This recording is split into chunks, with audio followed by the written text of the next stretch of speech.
having browse. Treading water that they drowning. My head on a swivel, yeah. It's only really my surroundings.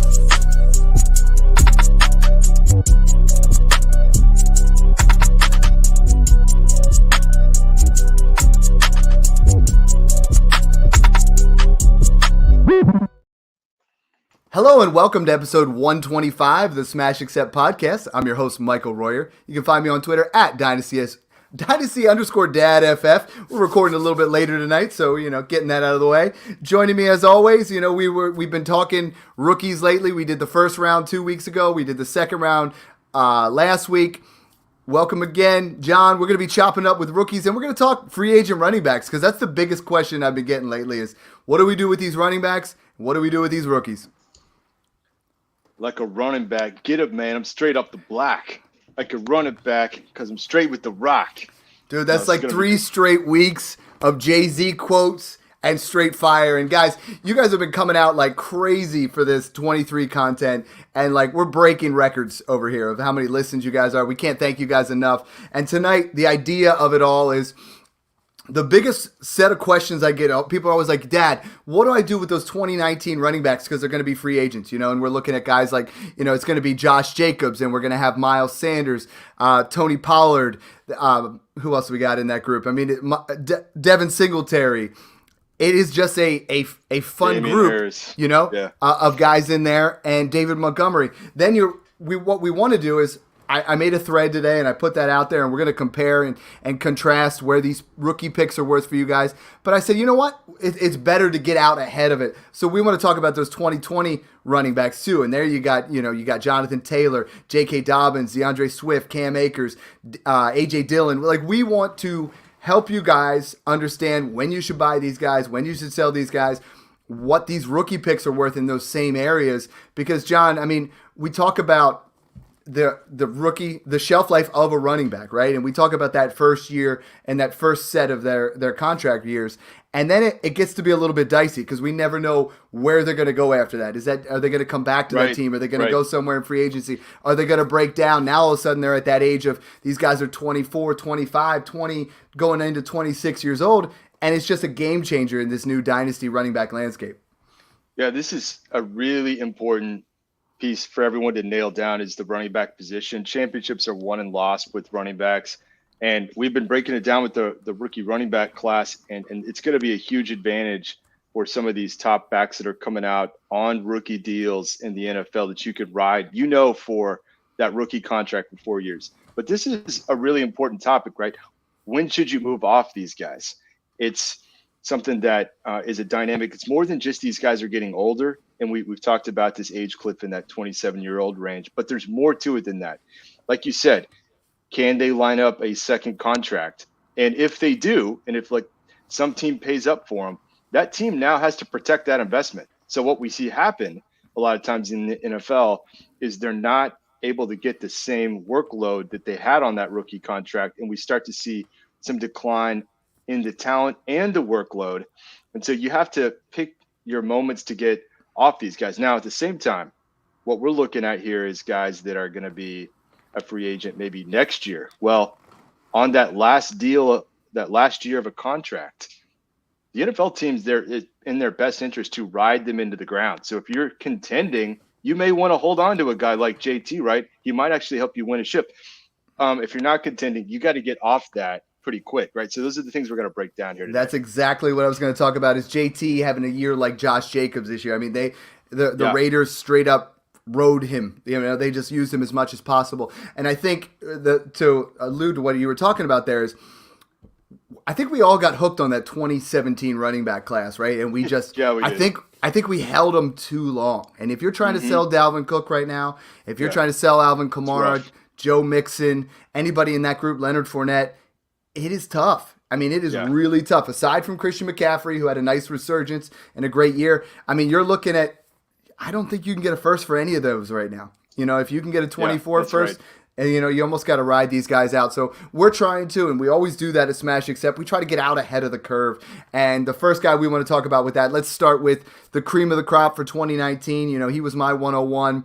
And it's Josh Jacobs. Josh Jacobs was an absolute beast coming out of college. He is Yeah.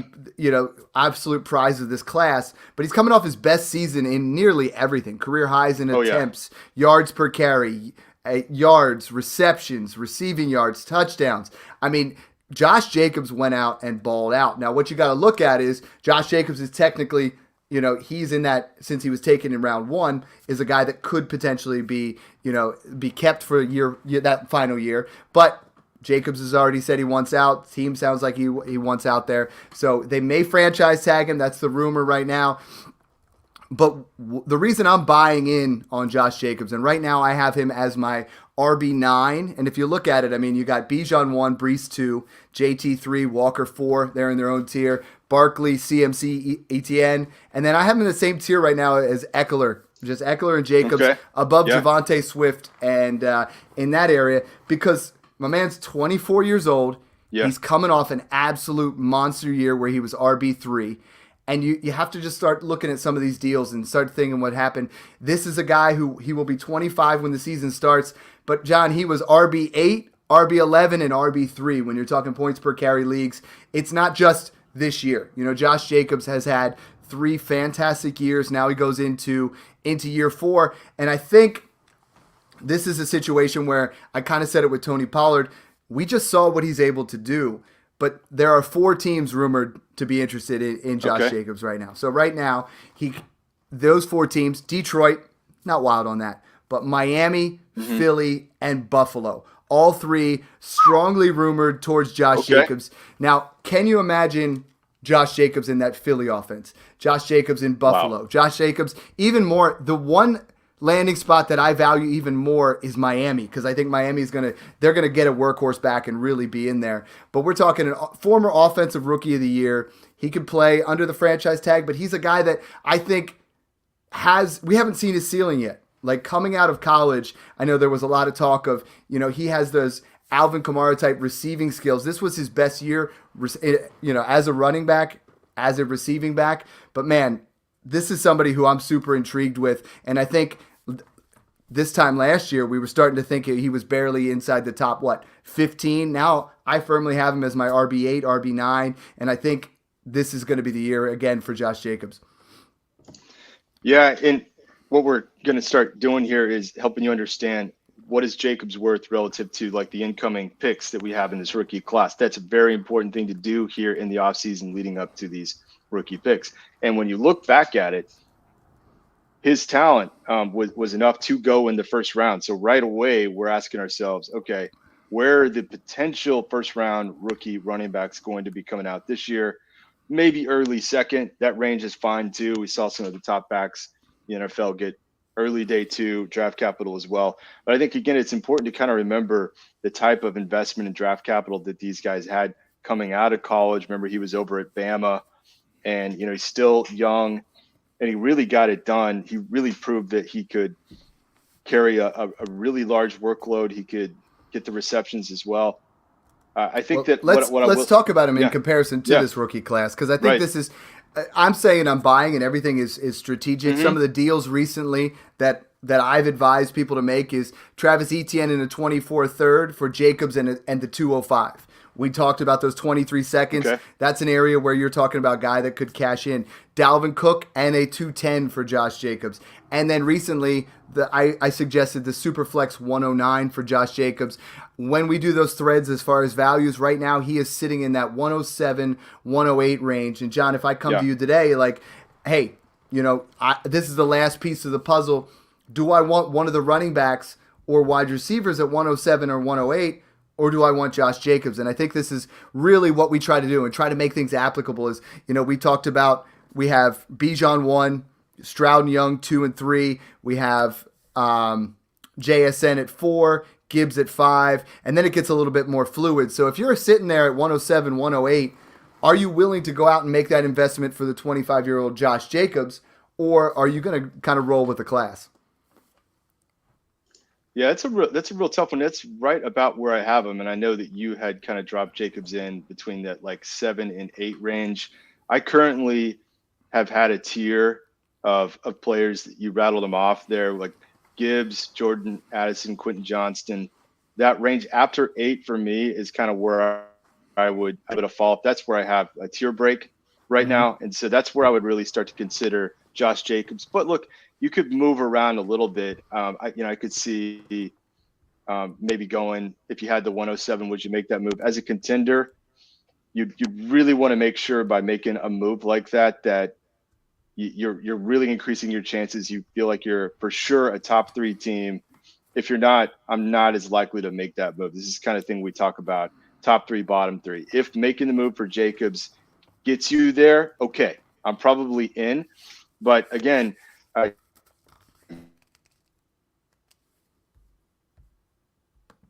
we lost you there for a second, John.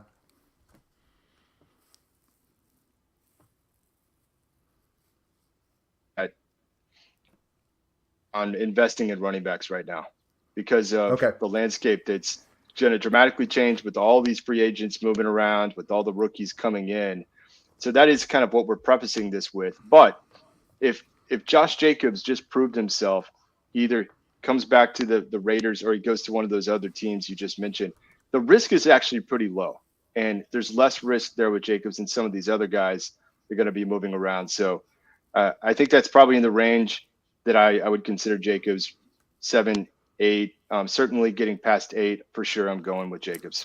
I said I'm buying for 109 or later. Yeah. Like the 108, Right. I got to think about it for a little bit. And I'm buying for any 24 first that isn't considered top 5 I think that's right. at this point. I think the biggest thing, John, and I tell everybody this right now, is Josh Jacobs has more risk than the 107. The 107 is going to continue to appreciate in value. Josh Jacobs could hold out. Josh Jacobs right. could That's right. chase the bag and go somewhere where there's already another running back in this situation. I mean, I love the idea that he was one of only 3 running backs with a plus 90 PFF rushing grade. We're only scratching the surface here.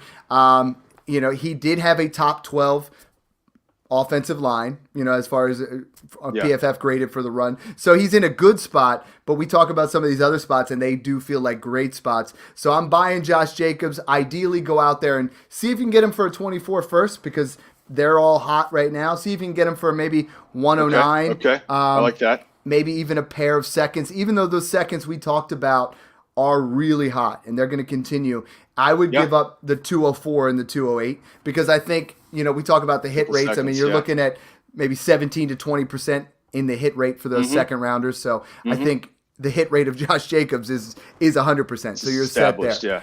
Yeah. Number 2 in that class and another guy, I mean, you guys know I'm an Eagles fan, but Miles Sanders, really, we talked about Jacobs having a breakout, but Miles Sanders, this was his best year ever. I mean, career highs in carries with 259. This was the first year where they're like, let's see what this kid can do, And similar to what we're going to talk about with 2020s and what you should be looking for those guys.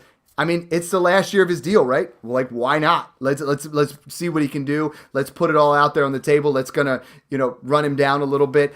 1,175 rushing yards, John. That's 5th in the league. 11 touchdowns. And, obviously Jalen Hurts was vulturing quite a few of those. But this is a guy that this was his healthiest season yet, played 15 to 17 games, always been a high yards per carry kind of guy, 4.9 yards per carry. Career low in receptions, but a lot of that was usage of Kenny Gainwell stepping in. That's a guy I know he looked really good in the playoffs. If you guys can get Kenny Gainwell thrown in deals, go do that. I mean, I think the Eagles are probably going to move on from Miles Sanders, but even if they don't, he's the guy. He's the number 2 there. So my biggest thing, what I was saying with Miles Sanders is I am selling Miles Sanders. If you can get a late 23 first or any 24 first, you do it. I don't think that's happening right now. Right now I have him. I would buy for a 24 second. Yeah. And I have him ranked right now, John, and I think it's very fair at the 202 range. Now, I think if you're in that area, maybe Boutte falls, maybe Charbonnet falls. It really depends on what it looks like. Miller. It's a nice area, but Miles Sanders will be 26 years old. That's the thing you got to look at, right? So we're looking at guys. If you're comparing to rookies, you can't compare them to their current age. We're out there grinding for you guys. He will be 26 when the season starts. So you got to look at that too because that age cliff we talk about is 27.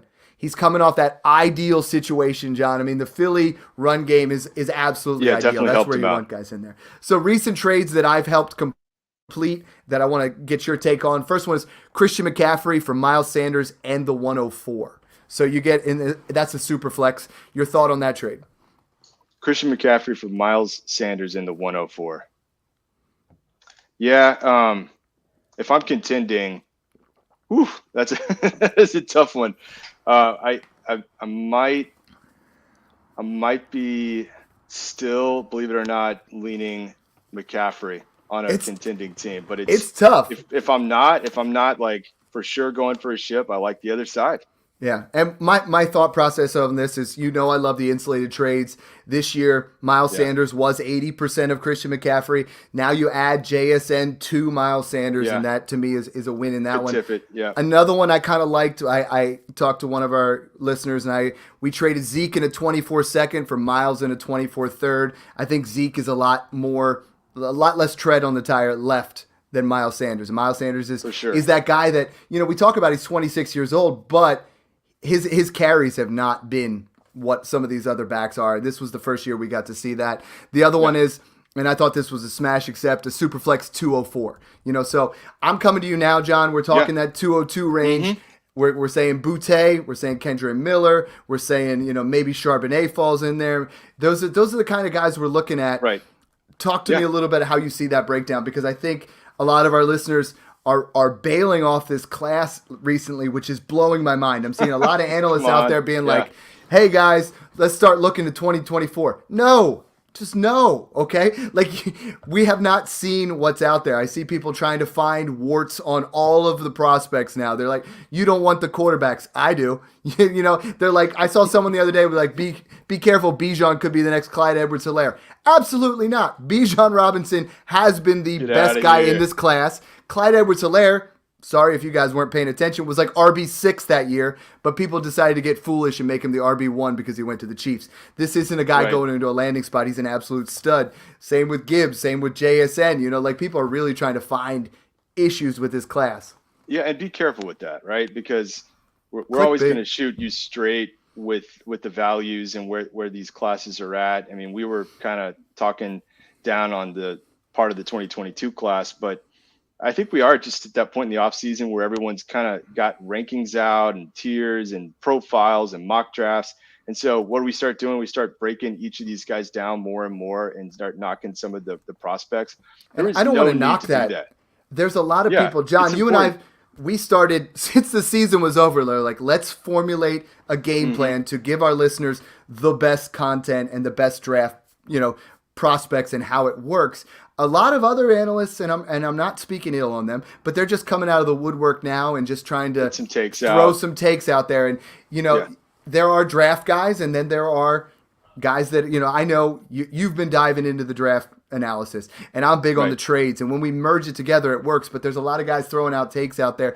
Don't believe everything you read. That's what John and I are really trying to say right now. Yeah, hit us up. I mean, it's okay to critique these guys for sure and kind of compare and contrast versus other assets like a Miles Sanders. But this running back class is so deep. And again, if you look at Miles Sanders coming out, he was a second-round pick in the 2019 draft.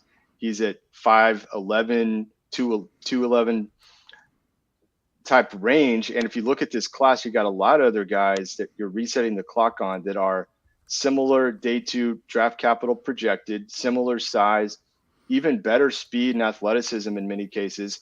So I would definitely rather have at this point in time, based on the talent and projected draft capital, I'd rather have Kendre Miller, Sean Tucker.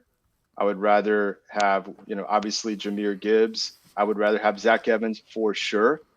And I'm kind of even getting into the range where would I probably rather have Tank Bigsby, maybe even Tajay Spears. Those are probably going to come down that tier to where did they land? What kind of draft capital did they get?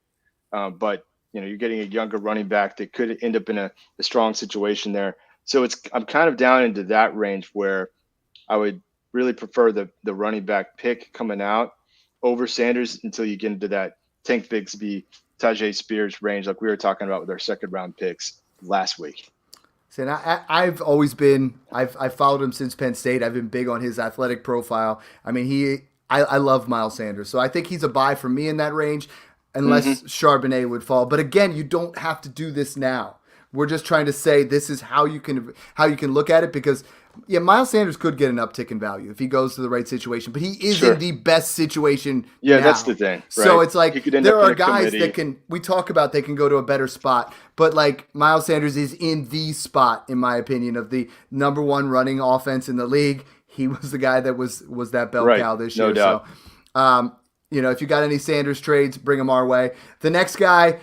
This one hurt. It's Tony Pollard. I think Tony Pollard, I've been doing tons of threads on him. I had him in that 108 range. John, right now I'm still seeing he is still a lot of people's dynasty RB12. I recently just moved him down a little bit. Yeah, I think with the injury. Most people still have him in that top 12 range. He was with Joe Mixon. We're obviously moving Joe Mixon down too. But right now, I'm considering moving a couple of guys in there like Najee Harris, Nick Chubb, those guys were all in that similar area. Right. Talk to me a little bit. We're going to talk Tony Pollard. Right now I have him between the 110 and the 111. And that's a tricky spot there because, again, we're not quite sure what kind of running back situation or who's going to fall into that area. But I believe Tony Pollard, we just saw his floor.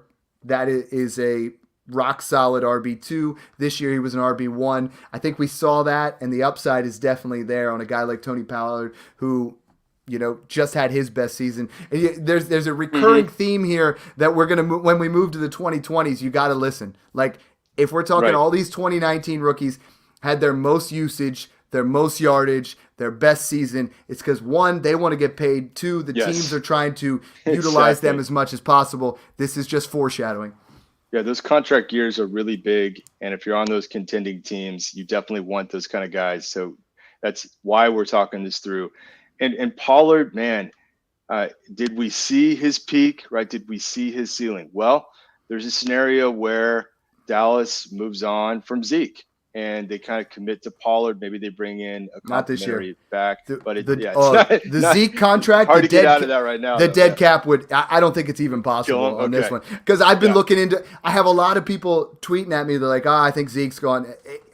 It is almost impossible. Like the amount of dead cap space. Shoot the moon scenario right there, right? Tony Pollard, if this helps, will be 26 years old in April. Kind of like Miles Sanders, hasn't done that full usage until this last season. Yeah, and I think if you're contending, you got to be a little concerned there because, okay, maybe he's going to recover, but when does he get back to 100%? You don't want to start off slow in a contending season next year and not have a full Tony Pollard. Does he re-injure himself, trying to come back too early? What is going to happen there? Or does he move on from Dallas and end up in a situation where he's not going to have the same kind of workload? The talent, though, wow, on display. I mean, he looked way better, way more juice than Zeke. It became almost kind of like a running joke there with Jerry. Like, what are you doing even putting Zeke out there as much as you are? But, I think that Tony Pollard, though, right, if you could get a first right now from him, might be good, especially, if you're trying to get out of that situation right now, reduce your risk. I looked it up. Zeke's 11.86 mil against the cap. So if you cut him, just in reference, Spotrac has Josh Jacobs scheduled to make 12.4 million. So like literally you're cutting him for a starter number. So I don't think that's possible. Right. Tony Pollard, I would not be selling for any just random 24 first, but I might. I sold him in Smash 7 for the 108, and I feel good about that. Was pre-injury. Now I think I would sell him for the 110, but I might hold him for the 112. Again, those players are probably going to uptick more than Tony Pollard. We're just trying to give you an idea of where those guys are slated in. The next running back in this class, David Montgomery. He's polarizing in the community, right? I mean, we look at it. 2020, he had 201 carries, 801 yards, 4 touchdowns, all career lows. After flashing in 2020, where 2020 he was a high-end RB2, and I think I blame this. I'm starting to look at it more, and you do the math. You look at it as David Montgomery as a prospect was rock solid coming in, and he was third rounder. Exactly. And we knew he was going to be pro ready. I blame this a little bit more on the rise and shortcomings of that Chicago Bears offense. I think with you Fields. have to consider it. Yeah. And that offensive line is horrendous. I mean, Justin Fields was an RB1 as quarterback, no doubt about it. Yeah, no but now doubt. that definitely took away. He had 7 rushing touchdowns. Montgomery had career lows with just 4. So what are we doing with David Montgomery? He is a guy that has put up 808 every single season. He's been that guy, 800 yards. It's going to happen. But moving on, unlike the other situations, right? We talked about every single one of those running backs, those other 3, it was their career year, and they're in arguably the best situation possible. David Montgomery's coming off his worst year, but he's in a situation where he was just in his worst possible scenario, right? A bottom 3 offensive line against the run. I'm thinking I'm buying right now for, those mid to late seconds. I'm trying to trade him straight up. I'm trying to get him for people are still really high on Pacheco, on Zeke, on Brian Robinson. But I think David Montgomery, for me, slots in that 203 to 205 range, but I'm seeing people selling him for 208 to 210. I got him in Smash 7 in like the 12th round. But let's plug him into one of these situations because he's a running back that wherever he goes, I believe he's going to be probably at least a 1A to someone's 1B. Sure. I think David Montgomery is a low-key buy for me. He's not electric like those first 3 guys, but he gets the job done. I think if you're getting into the mid to late second range, for sure, you got to think about full Monty. And the full Monty, baby. And he could get a full workload, right? Because he does have the receiving skills. He showcased that. And I think you're right that you should kind of reduce your risk and assume he'll be a part of some committee and on, a contract. But I think we could easily convince ourselves that he's improving the overall offense, the offensive line. So look, the risk is there, but when you're getting into the mid to late second, for sure. And I think you're right. Even in kind of the getting past that tier that I was just getting into, like the Tanks, Bigsby type range. And, I still like the upside of a guy like Tajay Spears, but I'd probably prefer full Monty over some of the next few guys like Deuce Vaughn, maybe Devon Achane, kind of near the same value there. But yeah, I think he's the still nice part is juice. You're getting him on the cheap. I mean, yeah, exactly. I sold the 203 for David Montgomery and the 209 the other day. I feel really good about that because I'm like, if we're talking about, you're not even paying up in that situation because we talked about how special that second round is, and it's deep. It's not special because it's necessarily high and then dips off. It is deep. Let's talk about, we had 2 more guys in this class that we got to talk about, and that's Devin Singletary, coming off yet another highly productive timeshare, 117 carries, 819 yards at 4.6 yards per carry, 38 receptions, 280 yards there, 6 total touchdowns. John, he was the RB23, so he was an RB2 again in a top 3 offense. So, I mean, he's shown flashes, but he's been absolutely consistent. Like every single year in and year out, he's been consistent. Very similar to what we said about Miles Sanders. This is that dream landing spot, right? Like we thought anybody that goes there. Big factor. We have to look at Devin Singletary was able to hold James Cook at bay. But we're in this area here where does he go? The market is going to shift quite a bit. I think Devin Singletary isn't one of those guys that signs first. He's going to be one of those guys that signs later because they're trying to figure out, what things look like. Right now, what I'm advocating is, and I've done this a couple times, is if you almost have a deal done, say, hey, you throw me Devin Singletary because you're not competing. I'll throw you a future 3rd round pick. Try to get a scenario where you get a potential running back. We talk about it when we get to November, December. We want a slew of running backs, and I think he's a guy that he could be Robin to somebody's Batman again. He could go somewhere else and still be productive. I know you've had him on dynasty teams. He's not sexy, but he gets it done. Yeah, even on my Smash 1 championship roster, I had Devin Singletary. I still believed in him, and I certainly believed in him more than I did Zach Moss. And I think you're right that he did kind of hold off the rookie there, but over the course of the season, James Cook was starting to get more and more love there in that offense, right? And they wanted to see what they had in James Cook. And we have seen so many mocks now where Buffalo can take kind of a luxury pick at a running back, maybe the first or second. I think that they do.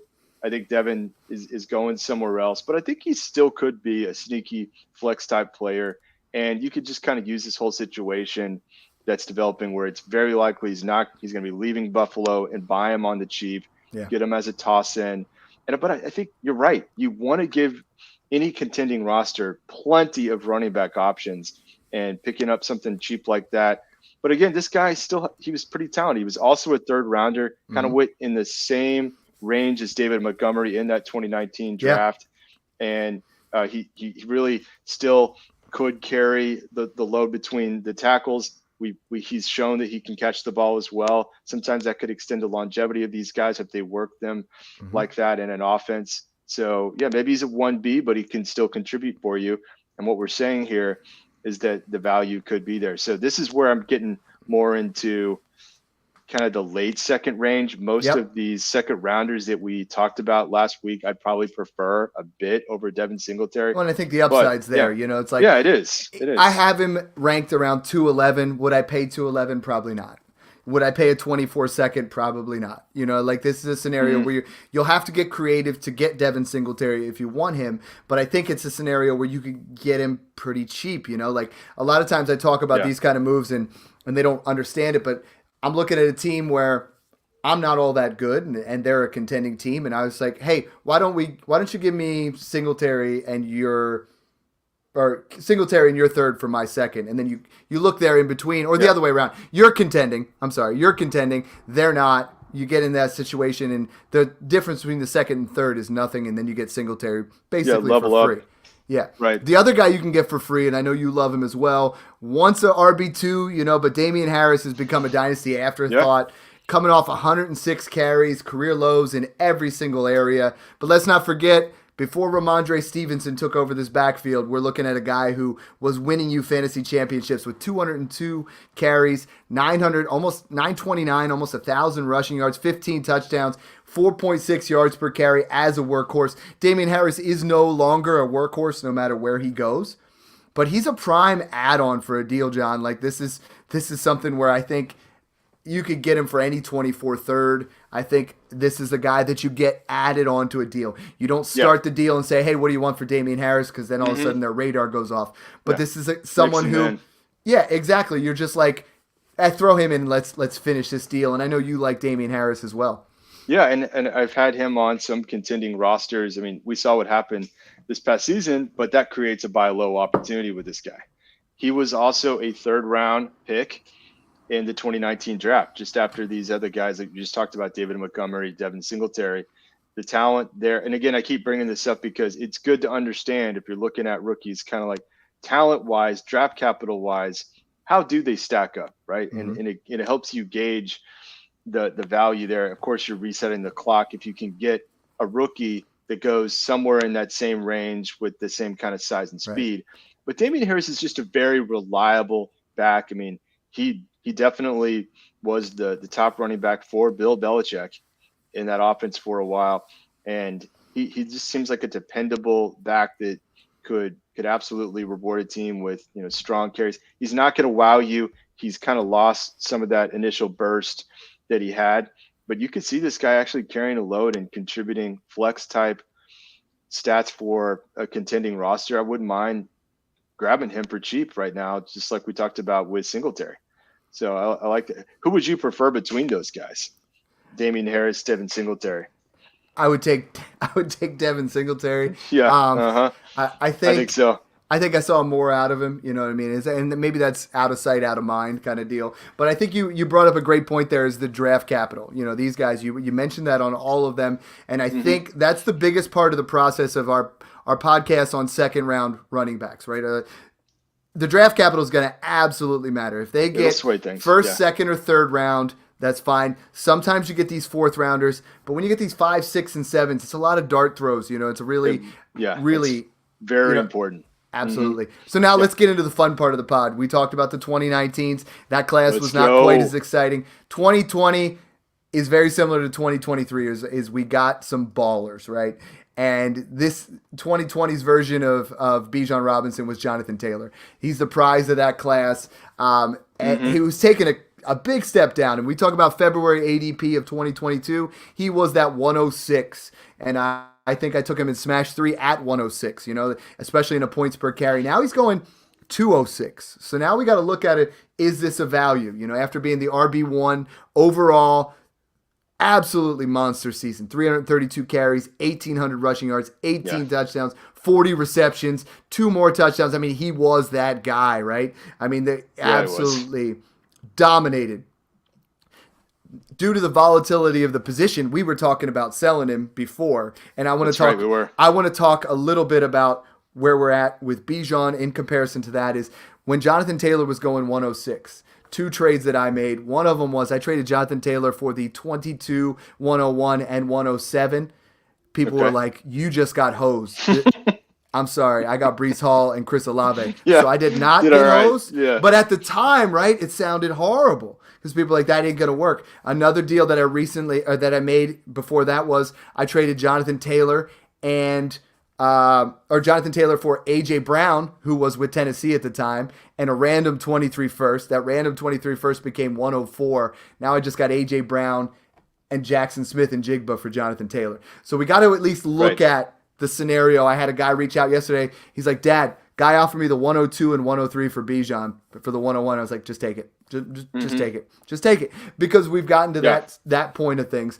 And I think we always just talk about the value once they hit a peak, and that in April we were talking about with Jonathan Taylor. Now you could buy him back at a fraction of that. So, John, let's talk about what we're doing with Jonathan Taylor now, because this is a big question. People are like, well, should I sell now? I mean, he just took a massive dip, right? No, you don't want to sell now. There are questions, obviously, about the Colts offense. He did have ankle surgery in January.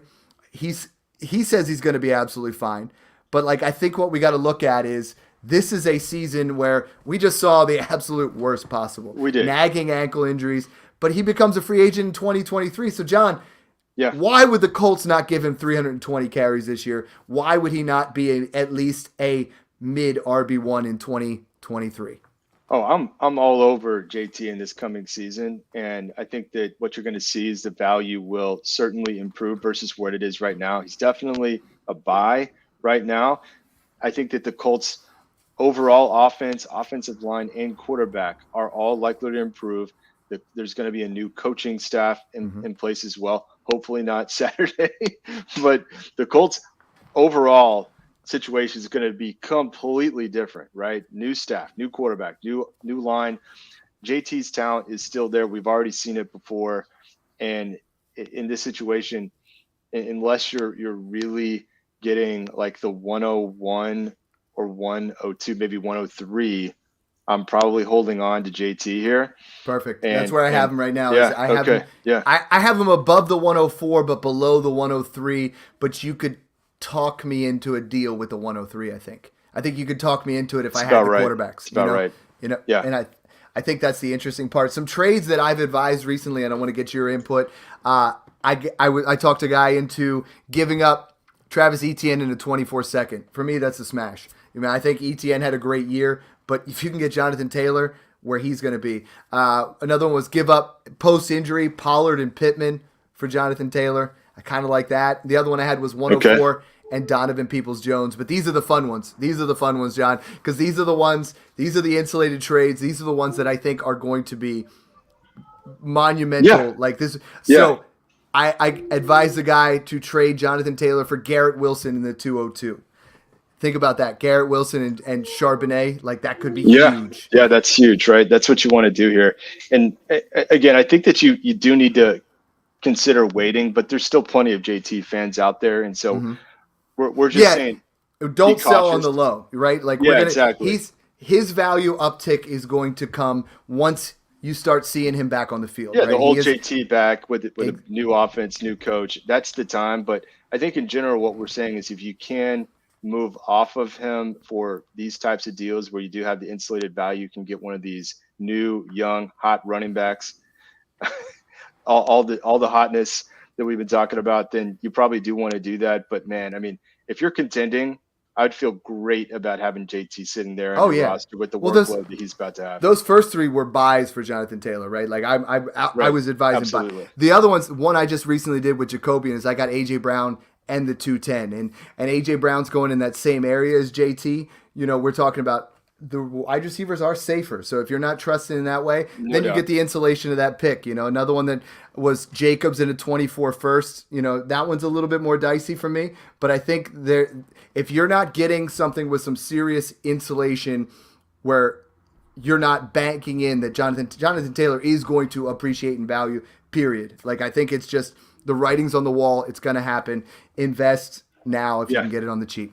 Yeah, I think that's it. I think that you're absolutely right though. Like, if you're getting one of those premium top like 5-6 wide receivers in the deal for JT, that's just a kind of a safer overall dynasty move to make. It's like you mentioned AJ Brown.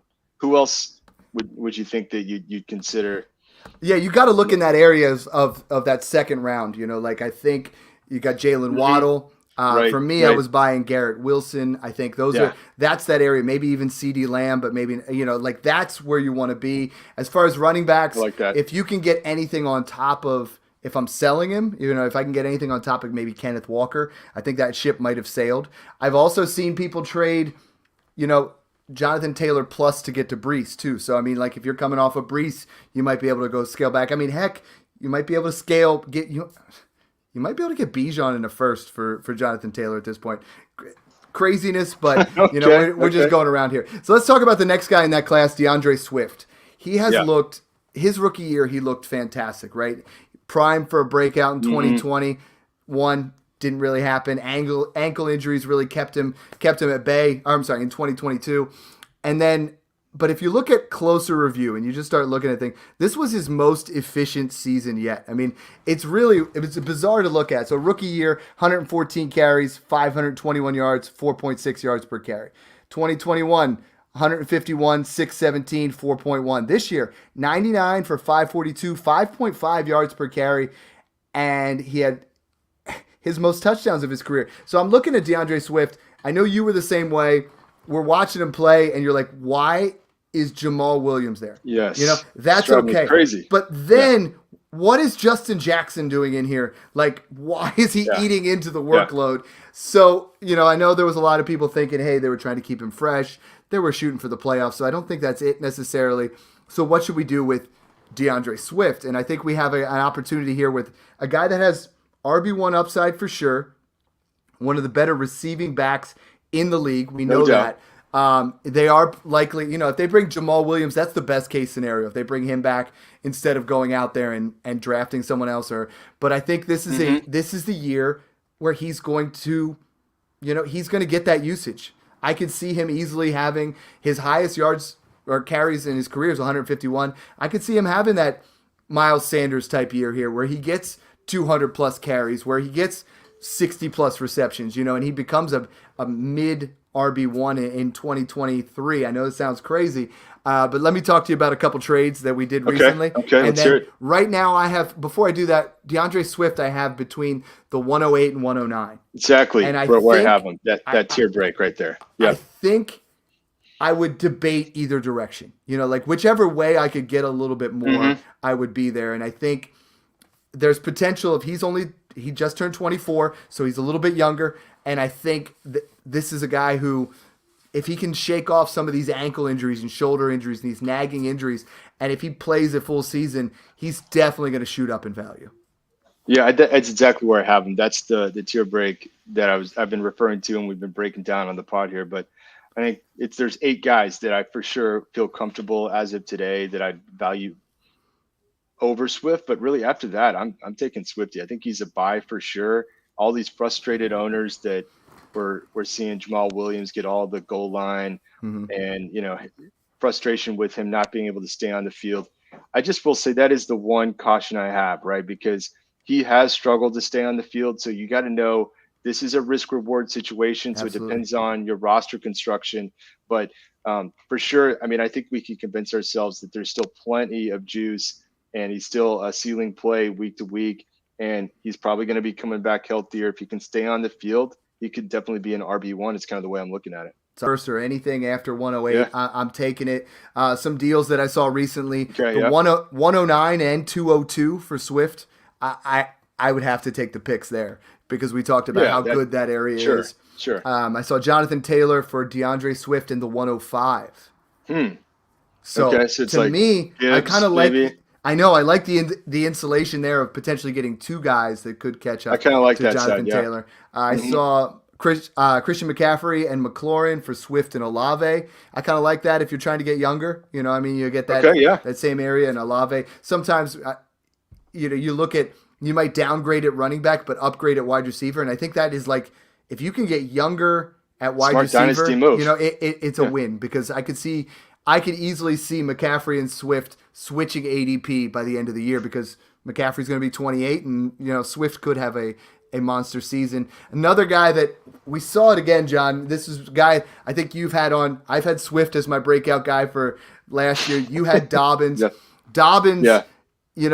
He just there's that Let's go, age-old- JK. It's Come on. that Wanna see age-old it. adage, right? Of like the best ability is the availability, and he just Yeah. hasn't been there. That's But really all it is for him. let's look at it. I mean, after dominating his rookie year, over 6 yards per carry, 805 yards and 9 touchdowns on one start, right? So we were yelling. I remember this 2 years Yeah. ago. It was free JK. Let him, Let's obviously he tears Yeah. his ACL, so 2021's gone. Half of 2022's gone. But John, after he returned, weeks 14 through 17, he led the league in rushing and yards per carry. Oh yeah, And it- super efficient. And accounted for over 26% of that Ravens offense. So, I mean, yeah, Lamar was out, but we're already kind of looking at Lamar not being there. So, JK is a cheaper version here of a guy that right now I have between that 111 and 112, and I think that's where you got to start debating. But yeah, he's an injury away from having no value at all. But Lamar walks. I could see a scenario where we get the best version of J.K. Dobbins. And I think if you trade a late 24 first or the 111, it could be huge for you because we know receptions were a big thing for him coming out of Ohio State. Didn't really Yes. happen with Lamar. Lamar doesn't dump off. We know that's a thing, but we get to the right situation. J.K. Dobbins could be a really good value here. I mean, is this the year where you're like, I'm not predicting him as a breakout again because he's fooled me, or is this it? I still believe in JK, and he's I a still definite buy. I really do. I mean, he was a second-round pick coming out of Ohio State, and if you recall, many people were debating in the offseason JK versus JT, and there were some analysts that had JK as the top of that class. I'm telling you. So we know that the talent has always been there, and when he's gotten back on the field, we've seen it, and it's just this reminder that this guy still has it. So I'm definitely a little concerned with what the Ravens might do. Are they going to bring in someone else? Does he get drafted over? Do they have the confidence left in him because of all the injuries? But I think I will say this. I think for sure this guy is going to land a contract somewhere else. He still has plenty of talent and still plenty left in the tank in my mind. And if I'm getting into the second range, I'm okay with pulling the trigger and getting JK. I really still like this guy and just believe in the overall talent. Probably I'm above market on J.K. Dobbins, but I think he's absolutely still right there for me in my mind. So I'm gonna share a little bit here with you. So I think, John, one thing that's like really new that I've been flushing out and I've been like looking at things, and we keep talking about, there's a tier break around 110, and we say that the seconds from like 111 to like 204 are just sexy, right? Like the second round just looks that fantastic. early second, yeah, for sure. And I got to give a shout out here, but I convinced a guy. I talked to him today, and I said, he goes, so I have Devonta Smith, and he said, I'm looking to maybe, this is from Evan Metzger. He said, guy wants to trade Breece Hall. Would you give up Breece Hall? He got Breece Hall in the 204 for Devonta in the 107. And I think this is a scenario where we're going to look at this class is deep. There's 5 elite like studs in this class. Then there's some nice guys in the middle, but I think it goes deep in that second round. And I think J.K. For Dobbins, sure it does. this is the move that I would make to get J.K. Dobbins, is I would take a guy that I believe in a little bit less like we're going to talk about Cam Akers, like David Montgomery, and I would trade the 111 and Montgomery for Dobbins in the 206. Oh, that's savvy just move. Get into that area where like trusting your evaluation. If you listen to Smash Accept, we're going to hook you up. So you're going to know who to take in that second round, and then you're going to get two nice pieces there. And 111 is going to be good, but Dobbins could be. David Montgomery's not going to win you your league this year. Let's just be honest. But J.K. Dobbins could. Yeah, I really like that move, and we broke down the second round rookie picks last week, and we're going to continue to assess it. If you haven't listened to that, though, go check it out, because the point that you should all be walking away with is that you can take advantage of the optics of it being a second round pick, especially in the early round. We said last week that you should think about these as like what mid to late 22 rookie picks were. Because the class is so deep, especially at running back, you can take advantage of those optics, and that's how you win a lot of these trades, is making moves like that where, just because it starts with the 2, you get that discount, and you're walking away with somebody like a Zach Charbonnet. So moving back there makes a lot of sense for me. I love it. We feel like straight up like LeVar Burton from Reading Rainbow here sometimes. We're like, you don't have to take my word for it. Check out last week's pod. By the way, LeVar Burton has his own podcast where he just reads books. You remember Reading Rainbow back in the day? Anyway, dude, I was all over Reading books. Rainbow. It's where it's at. Reading Rainbow. That's what I'm talking about. All over Cam Akers was not on that show, but he's the next guy there. So Cam Akers is really tough, right? Like we talked about, has anyone had more of a roller coaster in value? I mean, like Cam Akers, you look at what he was able to do, and it was a tale of two seasons for him, right? I mean, like he put up monster numbers there towards the end. He ended up with those final. I'll never forget that stretch. Well, I'm not just talking about the playoffs. I'm talking about this year. I mean, he finished over the final 4 weeks. He was RB5. So you have to look at it. It's been all the way up and down. But for Cam Akers, for me, that cutoff, I had put it 203.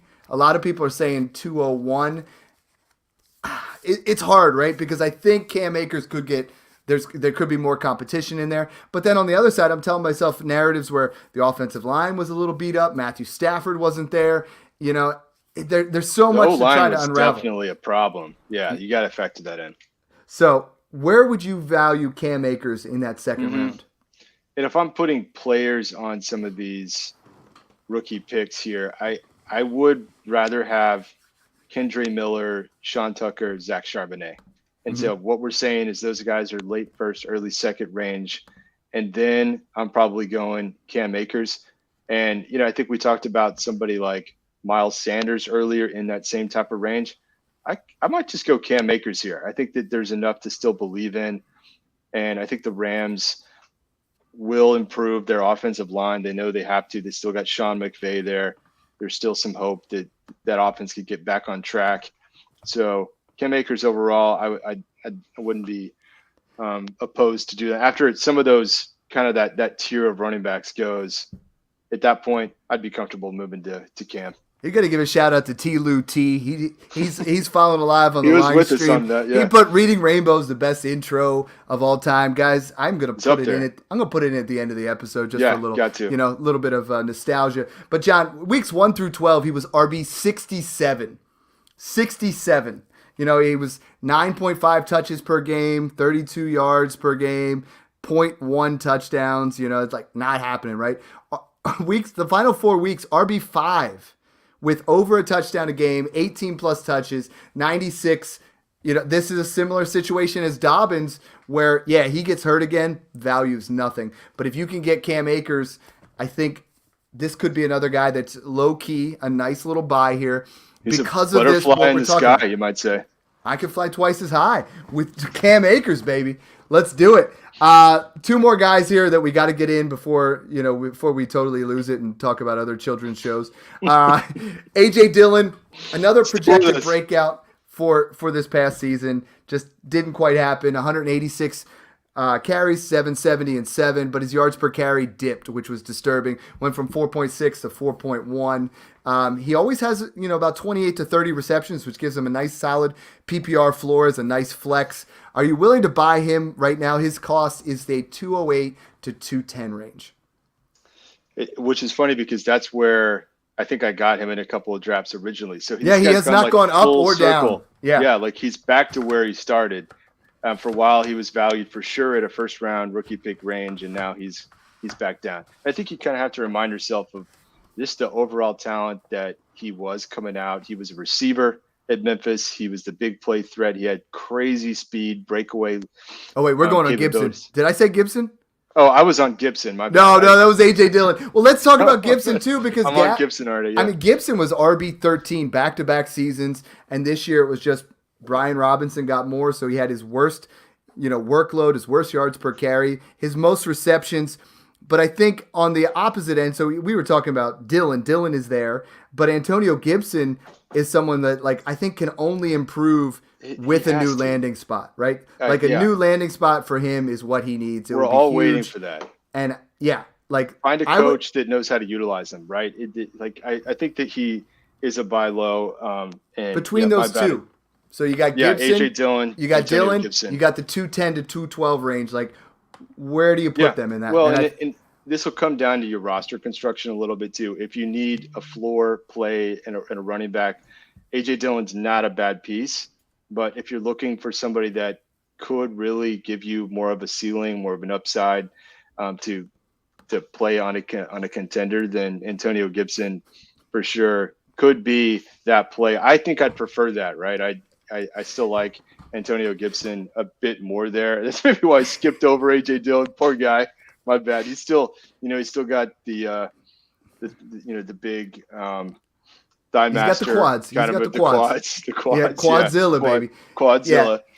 It's hard to compete with that. I think in the draft, you're going to be able to use those as pieces to move around, and kind of go into there. The last guy, we'd just be remiss if we didn't say Clyde Edwards-Helaire is, if you get any second still, maybe he has a nice Super Bowl, just sell him. Just clear your roster of Clyde Edwards-Helaire. He was once the dynasty darling, but now at this point, I'm not even buying for a third. Like, I know that sounds horrible, but like Pacheco took over. You lost your job that way, and I know he got injured, but I mean, I'm out on Clyde Edwards-Helaire completely. The only reason I'm bringing him up is if we have the guy. Let's see, this year's our RB6 is, say, Kendre Miller, right? I think that's right around that range, or maybe Sean Tucker. And they go to that landing spot that you want. That does not make them the dynasty RB1. It's a cautionary tale, right? We do not move him up there, and I think people need to understand that. This is why we go through all of this work to get tiers, especially, but rankings before the draft based on talent, so that we're grounded in that. And we're still going to hear from some other analysts and keep tweaking here. We kind of stay humble and take in all this information. We look at the analytics. We look at the film. I've been grinding some film.